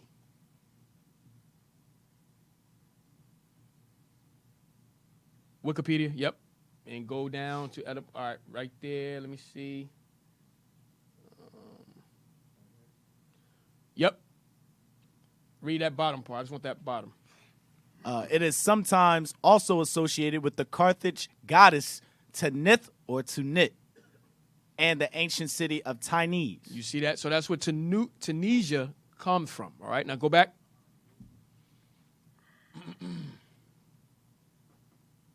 Yep. All right, read it from the top again. But were all the Carthaginians Trinitarians or polytheists? Polytheists. Come on. We learn from several inscriptions that side by side with the temples of Baal and of Tanit, of the emanation or the face of Baal. So ultimately they worship Baal. Hamilcar, Hannibal, all right, they mean Baal. Okay, I think I forgot what Hannibal. I think Hannibal is something lion of something of Baal, something like that. But they all worship Baal. Their names come from Baal, derived from Baal, the devil. All right, go ahead. Or the name of Baal stood the temples wherein high priests ministered to Baal Shemaim, the god of heaven. Nimrod. Go ahead. Other inscriptions indicate that certain tribes of Asher. Of who? Of Asher. So certain tribes of Asher, read. And of Zebulun. Read. Lived in Carthage. Lived where? Lived in Carthage. They was in Carthage. Okay, there's another book that Bishop brought out a while back that shows that Hannibal was from the tribe of Asher. Hannibal was of the tribe of Asher. Okay. Hey, also, I was going to say, we had a reoccurring thing that would happen as far as for idol worshipers in our families, they would be having that name Baal in it. Like, for example, Gideon. His father worshipped Baal, and when Gideon destroyed the altar of Baal, they named him Jerubbaal. So that was the name of Gideon. Same thing. We carry the same nonsense on. Yeah. Okay. Northern Kingdom. Yep. Worshiping idols. Go ahead. Ever since the foundation of the city, on the most beautiful sarcophagus found by Pere de la Terre among the ruins of Carthage, there is a seal which bears a Hebrew inscription, such as were common in Jerusalem. Read. To Joab. To who? Joab. Uh-huh. It is well known that this name is composed of 2 parts. Jehovah is father. A great lord of Carthage, therefore, bore the name of a Jew faithful to God. Read. Equally surprising is the fact that the same name, Joab, that of David's general, figures in the folklore of Africa as the conqueror of that country. Read. This name may be met with at Telmelkin, Tabessa, and the Oud Nun in Mauritania. Other Phoenician inscriptions bear the theophoric forms of the name Jehovah, such as Joas, Joel, etc. That's all I want on that. All right, that's all I want. So I want to show that the tribes of Asher and Zebulun were in Carthage from the foundation. We were there, and we became the majority.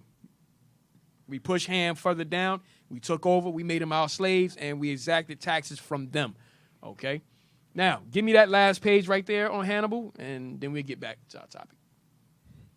We might as well name this class Hannibal officer. Yeah, I know. I know. Go down. Go down. Go to the next page. I want the next page. Yep, right here, the Punic leader. The Punic leader was now 28 years old, at his prime in body and mind. So Hannibal, when he began to conquer, he was 28 years old. In his what? Prime. He was in his prime, read. In body and mind. So physically and mentally, he was in his prime, read. In addition to a Carthaginian gentleman's schooling in the languages, literatures, and history of Phoenicia and Greece, he had received a soldier's training through 19 years in camp. He had disciplined his body to hardship, his appetite to moderation, his tongue to silence, his thought to objectivity. He could run or ride with the swiftest, hunt or fight with the bravest. He was the first to enter the battle, says the hostile Livy, and the last to abandon the field. That's all I want. So now, my whole point of that, Hannibal was 28 years old. It says he was the swiftest. Hannibal could run or ride with the swiftest, hunt or fight with the bravest. He was the first to enter the battle. He was the first to enter the battle, says hostile Livy, and the last to abandon the field. But now we have Denzel playing him at 69 years old. This doesn't make sense. Esau, they're not gonna give us a young brother playing Hannibal. They're not gonna do it. They're not gonna do it. It will make it more attractive to the watchers of it. Yeah, right. Hey, I remember they came out with Troy, right? They had a series of Troy on Netflix, and I'm like, yo, this joint. They had a brother playing Troy. I'm like, yes, young brother playing Achilles. I'm sorry. Young brother playing Achilles. I'm like, yes, yo, I'm about to watch this. This is about to be bad. So I started watching it. Made him gay? They made him gay. Of course. I say, yeah, we can't have nothing. Damn, homie. So now we got Hannibal. He's black. Okay, but now he's going to be old as hell. It's going to be at the end of his life. You understand? So we can't have nothing. Why can't he be when he first started conquering at 28? Why can't Denzel play him at the end of his life? Okay, why can't we have a young brother play him in the beginning at 28 years old in prime, at his prime in mind and body, man? But hey, I just wanted to show y'all that Hannibal is a black man, all right? All right. Hey, so now let's get back to the topic. Well, let's start it. Let's start it. Yeah, let's start the show. You pulled the bishop out. Right. Now let's get to the lesson. Let's get to the lesson. Hey, give me John the Revelator. Let me see what I have. So now we back with Echoes of Rome. We back with Echoes of Rome. We still dealing with we under Domitian right now. Domitian. Okay, we dealing with John the Revelator. What happened to John? How he was banned to the island of Patmos. All right, 1 second.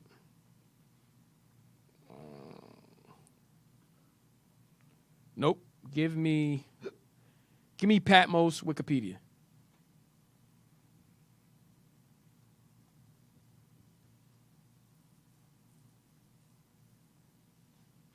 Matter of fact, you could go to John the Revelator. Just put John Revelator in Wikipedia. You go there.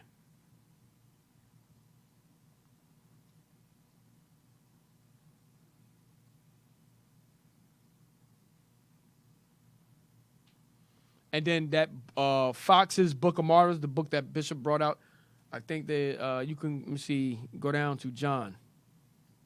So let's read this real quick. John of Patmos, also called John the Revelator, John the Divine, John the Theologian, is the name traditionally given to the author of the Book of Revelation. Revelation 1:9 states that John was on Patmos, a Greek island where, according to most biblical historians, he was exiled as a result of anti-Christian persecution under the Roman Emperor Domitian. Christian tradition has considered the book of Revelation's writer to be John the Apostle, purported author of the Gospel of John. A minority of senior clerics and scholars, such as Eusebius, recognize at least one further John as a companion of Jesus, John the Presbyter. Hey, I like what a brother said on in the comments. He said Denzel should have given the role to his son Isaiah. Yeah, that's what we're talking about. That would have been better. Yep. Just as good as his pops. So. But guess what? I'm telling you, there's an ulterior motive behind this. Yeah. They won't let it happen. They won't let it happen. They're not going to show a young man full of strength as Hannibal, a black young brother full of strength as Hannibal. Okay, they're not going to do it because that's going to think about Esau, their mind is deep. Mm-hmm. If they show, it's just like Black Panther. You remember the uprise with us with Black Panther? Mm-hmm. Right. Bro, we went crazy. It gave us a false sense of hope and identity. Right. It gave us a what? A false sense of hope and identity when yes. Black Panther came out. We went crazy when Black Panther came. Young, fresh in body and so forth. Now we talking about Hannibal, a historical figure that existed. Okay, that took on Esau, that took on Rome. Young, man, we go crazy. So that's why they know what they're doing. He's not gonna give it to us. It's a plan. It's a we'll get it from Christ. That's right. Hey, go ahead. Go back. I'm sorry. Sidebarred again. Some Christian scholars since medieval times separate the disciple from the writer of Revelation. I don't know, Patmos, you read that. John is considered to have been exiled to Patmos during a time of persecution under the Roman rule of Domitian in the late 1st century. Revelation 1:9 states, I, John, both your brother and companion in tribulation, was on the island that is called Patmos for the word of God and for the testimony of Jesus Christ. Mm-hmm. Now, go down. Let me see. Go down. Right here. Hold on. Go back up. Yep. Read this. Early tradition says that John was banished to Patmos by the Roman authorities. This tradition is credible because banishment was a common punishment used during the imperial period for a number of offenses. So he said this tradition is true. It's credible because guess what? We were being banished. Banishment was a common punishment. Go ahead. Among such offenses were the practices of magic and astrology. Among such offenses that could get you banished was magic and astrology. Read. Prophecy was viewed by the Romans as belonging to the same category. Guess what? They put prophecy in that category as magic and astrology. So us being out on the streets prophesying, okay, that is considered to them, that was considered at that time and even today as magic and astrology in the same category. Go ahead. Whether pagan, Jewish, or Christian, prophecy with political implications like that expressed by John in the book of Revelation. So prophecy with political implications, meaning we saying that Babylon is going to be destroyed. Okay, America is going to be destroyed. Those political implications, read. Like that expressed by John in the book of Revelation would have been perceived as a threat to Roman political power and order. So it was seen as treason. It was seen as treason. That's what it means by it would have been perceived as a threat to Roman political power and order. Going against the government. Sedition. Go ahead. 3 of the islands in the Sporades were placed where political offenders were banished. Right. Click on Sporades. Let me see if they have all right. Blow. See, those are the Sporades right there. So these are the different islands. All right, blow the A. Can you blow that up? Yep.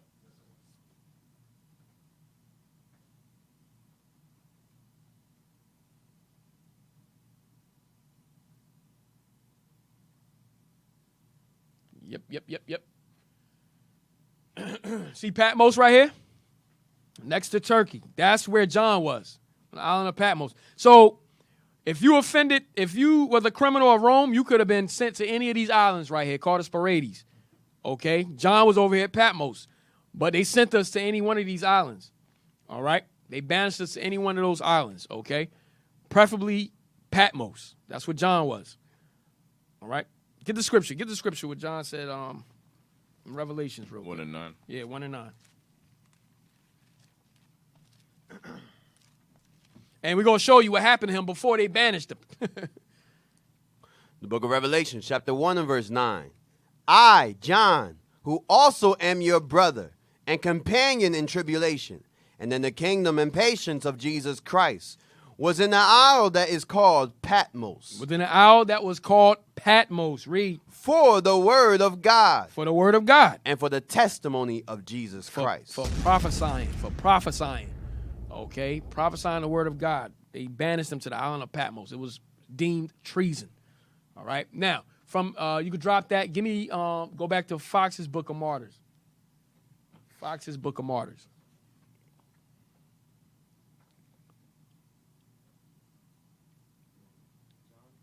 Yep.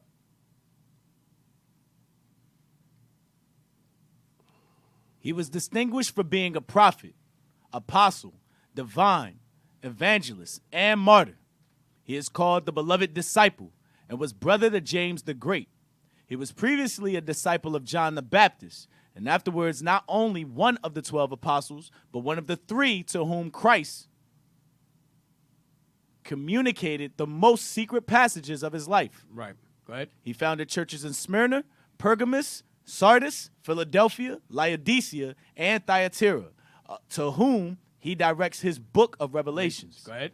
Being at Ephesus, he was ordered by the Emperor Domitian to be sent bound to Rome. Go Where ahead. he was condemned to be cast into a cauldron of boiling oil. You see that? They condemned him to be cast into a cauldron of boiling oil. Read. But here a miracle appeared in his favor. A miracle appeared in his favor. Go ahead. The oil did him no injury. It hurt him. It didn't hurt him. Read. And Domitian, therefore, not being able to put him to death. Hey, just like with Daniel and the 3 holy children. The fire, when they was put into the fire, did them no hurt. Did them no hurt. Go ahead. Banished him to Patmos to work at the mines. He was. So they banished him to do what? They banished him where? To Patmos. So John was banished to Patmos to do what? To work at the mines. He was, however, recalled by Nerva. So he was recalled by Nerva. All right. So now we starting to get into Nerva, Emperor Nerva. Go ahead. Who succeeded Domitian. So Emperor Nerva came after Domitian. Read. But was deemed a martyr on account of his having undergone an execution, though it did not take effect. So hold on. They deemed him still a martyr, even though it didn't even take effect upon him. So they was like, look, man, just make him a martyr anyway. So it said, but was deemed a martyr on account of his having undergone an execution. So the fact that he even went through it, they deem you a martyr just for going through it, even though it didn't take any effect. Basically, he was deemed acceptable. He was deemed acceptable, right? Yeah. Like, yo, you know what? He was a martyr. He went through that thing, even though it didn't hurt him. Okay. Was that Christ said? What did I say? He tarry till I come. Yep. All right, go ahead. He wrote his epistles, gospel, and revelations all in a different style, but they are all equally admired. He was the only apostle who escaped a violent death and lived the longest of any of them, being nearly 100 years of age at the time of his death. And the church commemorates the 27th day of December to his memory. Yeah, he started worshiping him. But yeah, so John actually lived. He actually, Nerva had let those that were banished, Nerva let them go. He let them come back from banishment and let them go home. All right, so John was one of those that was able to leave banishment. Okay, so he went back to Ephesus. All right, he went back to Ephesus where he died at nearly 100 years old. Okay, from there.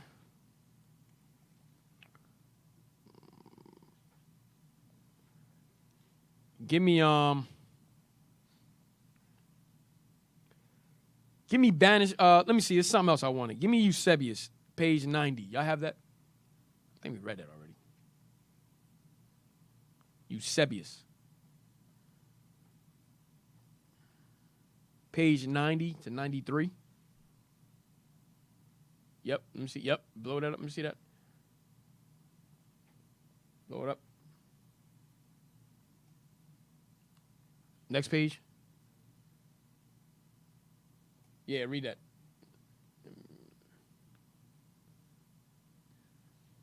In this persecution, it is handed down by tradition that the apostle and evangelist John, who was yet living, in consequence of his testimony to the divine word, was condemned to dwell on the island of Patmos. Okay, so John was condemned to dwell on the island of Patmos. Read on. Irenaeus, indeed, in his 5th book against the heresies, where he speaks of the calculation formed on the epithet of Antichrist, and the above-mentioned revelation of John speaks in the following manner respecting him.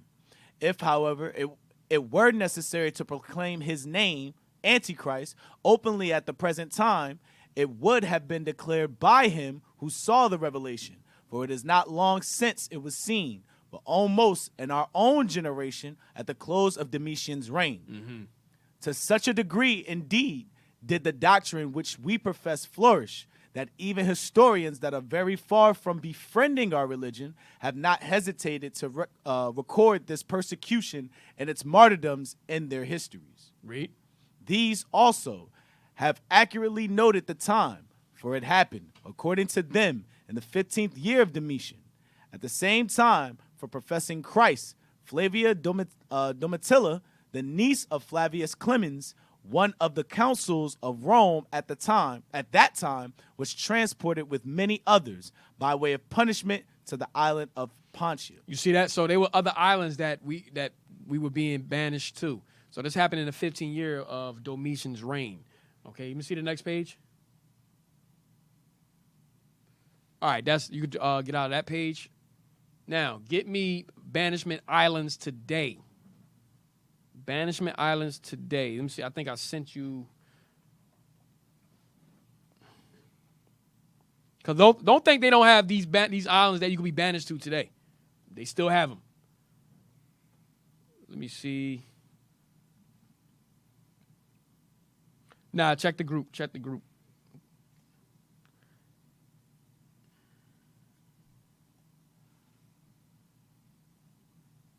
Yeah, give me Penal Colony. Penal Colony. It's on the group. At the top. Yeah, go up. Go. Yep, right there. Click on that. Watch this. Penal Colony. A penal colony or exile colony. So a penal colony or exile colony. Read. Is a settlement used to exile prisoners and separate them from the general population by placing them in a remote location, often an island or distant colonial territory. Although the term can be used to refer to a correctional facility located in a remote location, it is more commonly used to refer to communities of prisoners overseen by wardens or governors having absolute authority. Right. Hey, keep reading. I want to show y'all something, because that's in ancient Rome. They banished us, right? Historically, penal colonies have often been used for penal labor, and an economically underdeveloped part of a state's usually colonial territories, and on a far larger scale than a prison farm. Go ahead. British Empire. With the passage of the Transportation Act 1717, the British government initiated the penal transportation of indentured servants to Britain's colonies in the Americas. Although none of the North American colonies were penal colonies, British merchants would be in charge of transporting the convicts across the Atlantic, where in the colonies their indentures would be auctioned off to planters. Mm-hmm. Many of the indentured servants were sentenced to 7-year terms, which gave rise to the colloquial term, His Majesty's 7-year passengers. It is estimated that between 1718 and 1776, about 30,000 convicts were transported to at least 9 of the continental colonies, whereas between 1700 and 1775, about 250,000 to 300,000 white immigrants were brought to the mainland of North America as a whole. More than 2/3 of these felons were transported to the Chesapeake to work for Southern landowners. In Maryland, During the 30 years before 1776, convicts composed more than 1/4 of all immigrants. However, it is commonly maintained that the vast majority of felons taken to America were political criminals. Right, so that happened around 1600s and so forth. All right, but hey, go down. Let's go down.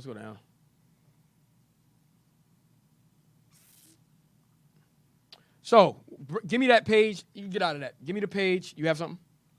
All right. Hold on. Go back to France. Let me see something. You looking for like prison islands today? Nah, the Americas. Yeah, like Alcatraz and Guantanamo Bay. Read the America. Yeah, I'm looking for Banishment Island. Yeah, Banishment Islands today. So the Americas. Watch this. Brazil had a prison on the island of Fernando de Noronha. So this is Northern Kingdom. Brazil had a prison on the island of Fernando de Noronha. Go ahead. From 1938 to 1945. So what I'm showing you, don't think they don't have islands that they could banish us to today for teaching the gospel, for bringing this truth out. Don't for a second think that they don't have these islands today. We're going to show you. Go ahead.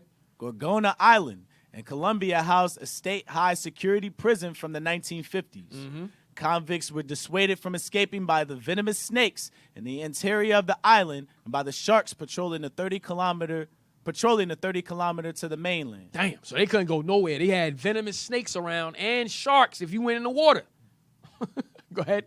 The penal colony closed in 1984, and the last prisoners were transferred to the mainland.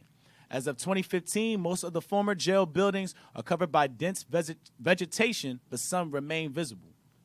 Guantanamo Bay Detention Camp. This is what I wanted. Guantanamo Bay Detention Camp. And where? In Cuba. It's used by who? It's used by the United States as a penal colony. That is the island that the U.S. used to banish criminals and so forth. Okay, Guantanamo Bay. I think they banished, They disappear people over there. Yeah. Wasn't, I think Saddam Hussein or something? No, it was, a lot of them. Yeah, a lot of them was banished. That's where they take you. They banish you over there, torture. They torture you, all types of crazy. No due process. Right. Go click on Guantanamo Bay. There's no such thing as calling a lawyer when you're there. Nah, you finish. You finish. Okay, read that. The Guantanamo Bay Detention Camp is a United States military prison within the Guantanamo Bay Naval Base, also referred to as Gitmo, on the coast of Guantanamo Bay in Cuba. So that's in Cuba. Go ahead. As of April 2023, of the 779 people detained there since January 2002, when the military prison first opened after the September 11 attacks, 740 had been transferred. 740 had been transferred elsewhere. 30 remained there, and 9 had died while in custody. Read. The camp was established by U.S. President George W. Bush's administration in 2002. So that was established in 2002. So I'm showing you that, listen, these islands to be banished are still around today. And it's going to happen. It can happen to us again today. Just like John was banished. Don't think for a second we can't be banished again. Go ahead. President George W. Bush's administration in 2002 during the War on Terror following the September 11, 2001 attacks. Indefinite detention without trial led the operations of this camp to be considered a major breach of human rights by Amnesty International and a violation of the Due Process Clause of the 5th and 14th Amendments of the United States Constitution by the Center of Constitutional Rights. Go down, go down. So there's the island. Click on that map.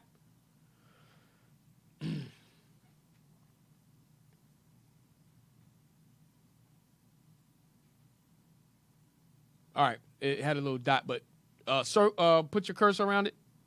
It's right there at the end with the little, with the water. You see right there, right there at the end, very end. Nope. Bottom. The bottom, right there, right? Yep, that's it. It's right all the way at the end. All right. Can you zoom in?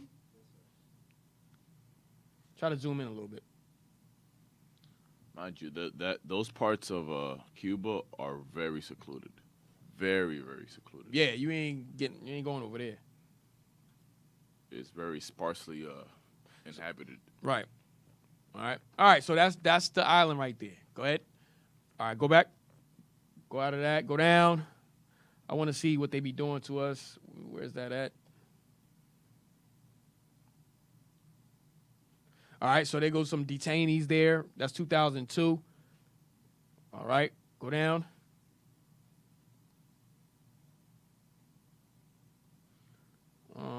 It's somewhere at the bottom what they're doing to those people that they detain and send over there. All right, yeah, read that part. Current and former detainees have reported abuse and torture, which the Bush administration denied. So current and former detainees have reported abuse and torture, which the Bush administration denied. Go ahead. In the 2005 Amnesty International report, the facility was called the Gulag of our times. In 2006, the United Nations unsuccessfully demanded that Guantanamo Bay detention camp be closed.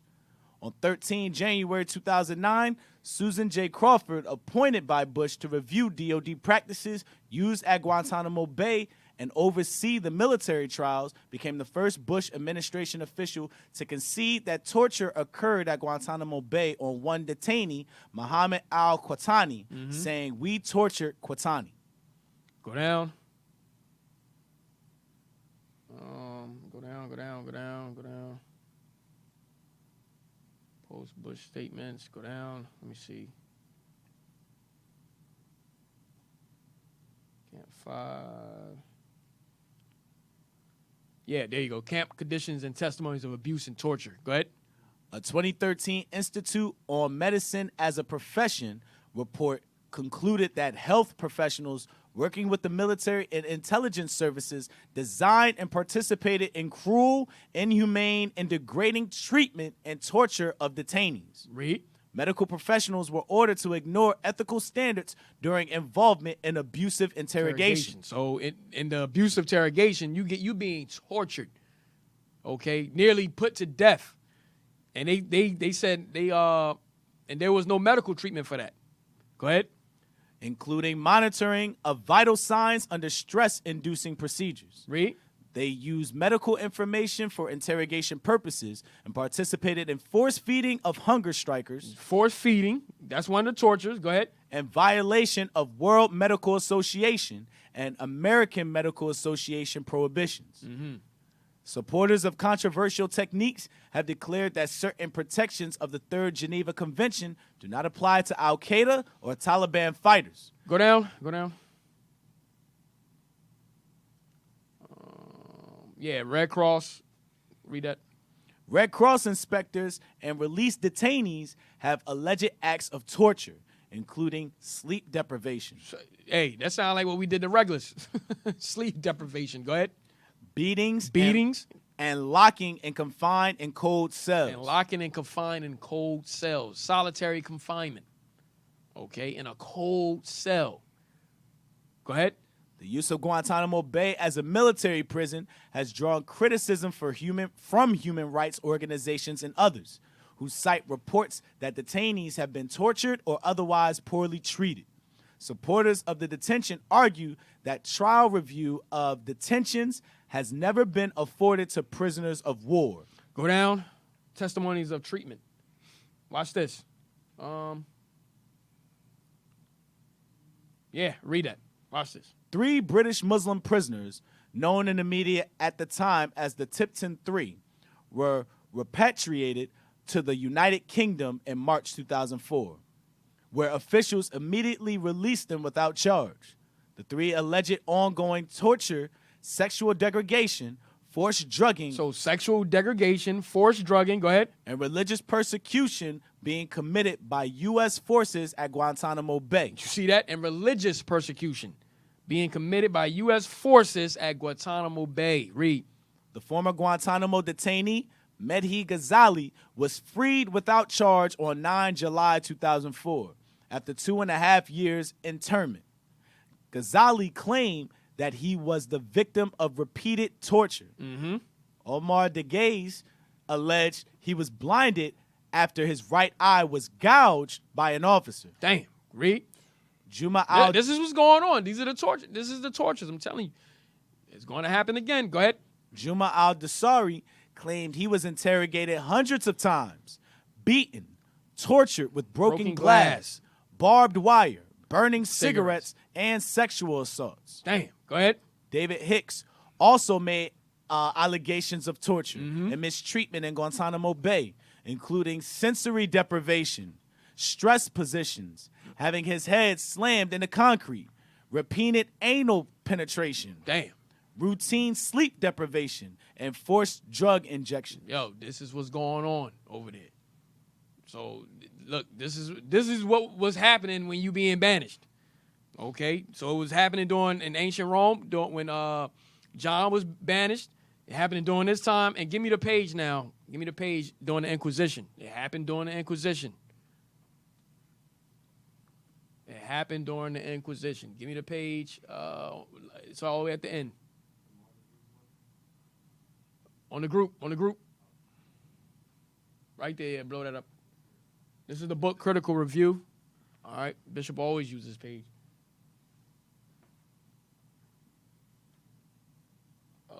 Gonzalez, let me see.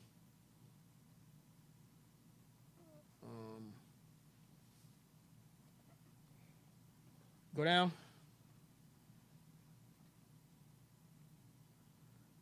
All right, start at the discovery of the Gold Coast. See that? The discovery of the Gold Coast served, indeed, yet more to enlarge the sphere of the navigation of the Portuguese than their slave trade.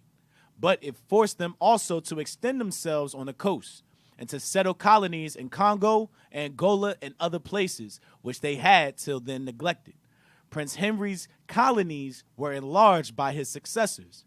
King John II in 1492 expelled all the Jews to the island of St. Thomas. So he expelled all of us to the island of St. Thomas. Go ahead. Which had been discovered in 1471. And to other Portuguese settlements on the continent of Africa. Read. And from these banished Jews. And from these what? Banished Jews. From these banished Jews. Okay, this is during the Inquisition. We was once, remember, God's judgments are like a ring. It happened in ancient Rome. It happened during the Inquisition. And don't think it ain't going to happen today.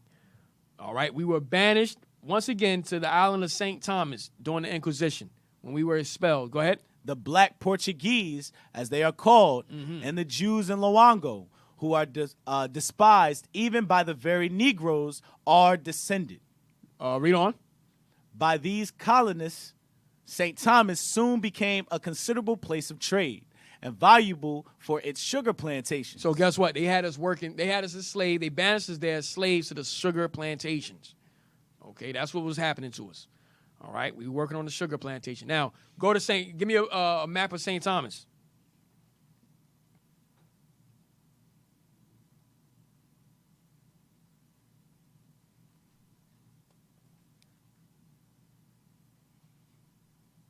A map of St. Thomas. Hey, block this dude on the comment, man. Was it Tyrone or something? Well, you can't, right? I think I can. Which page is on? Our hidden history page. Yeah. Nah, not that St. Thomas. Over in Africa. I got you. You got me? Oh, you did? All right, all praise.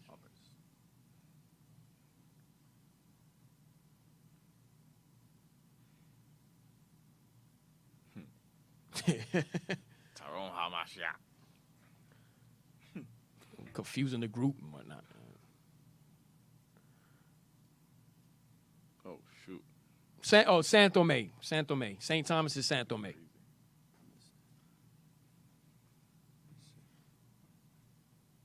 Yo, my man's still on it.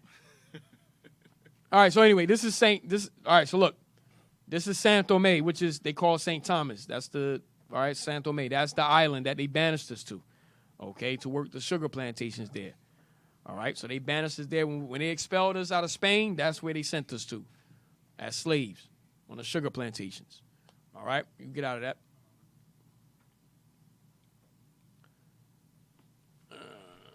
All right, from there, let me see. Or should I end it? Give me...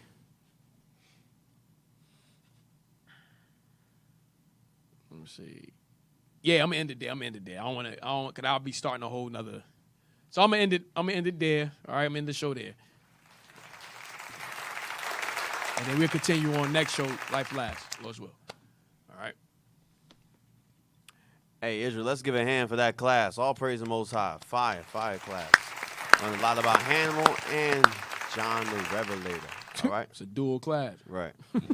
Mostly Hannibal, though. Right. Yeah. All praise. Israel, remember to subscribe to our YouTube channel, Our Hidden History, okay?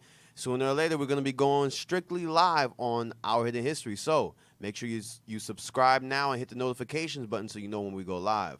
Also, subscribe to our other Philadelphia channels. You got IUIC Philadelphia and IUIC Philadelphia in the Classroom to get the latest content from the captain and officers of IUIC Philly. You can donate to Our Hidden History on PayPal to iuic.philadelphia@israelunite.org. In the comment section, put OHH so we can purchase more books to bring out to you. Donate to the Booster Club. You can donate to the Booster Club on PayPal to iuic.fundraising@israelunite.org to help this gospel spread to the four corners of the earth so we can go home. Subscribe to IUIC TV and get exclusive content from the leadership of IUIC. And tune in next to Deacon Malafia on Raven and Wolves. That's right. All right. Oh, sorry. Wait, I'm sorry. Yeah, lastly, we're seeking your assistance to enhance our national broadcast. Kindly spare a minute to provide feedback by answering 5 brief questions. So if you got the time, go ahead and pull out your phones, and you can use the QR code that is on the screen. All right? I got nothing bad to say about IT today, you know. Yo, hey, shout out to Officer Me Dad and Officer Amos. I'll hold my peace. M Dizzle. Dizzle, if you know him. The dagger. Hey, shout out to the sisters, Sister Johanna, Sister Dar for that beautiful breakfast. All praises. They brought the quest back with them. Yeah, right. They brought the quest back. Peanut cut, what was it? What we had? I don't know. You know, some patties. I'm black. I don't know how to say it. You're right. Pina colada.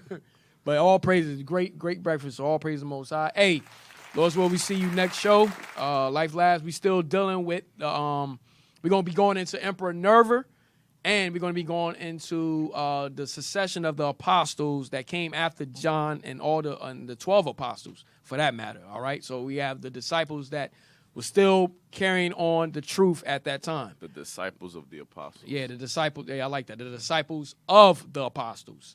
All right, so we're going to be dealing with that, all right? So with that, we say shalom. Hey, happy feast. Happy feast. Hey, damn, I almost forgot. Happy feast of dedication. Yes, sir. All right, shalom.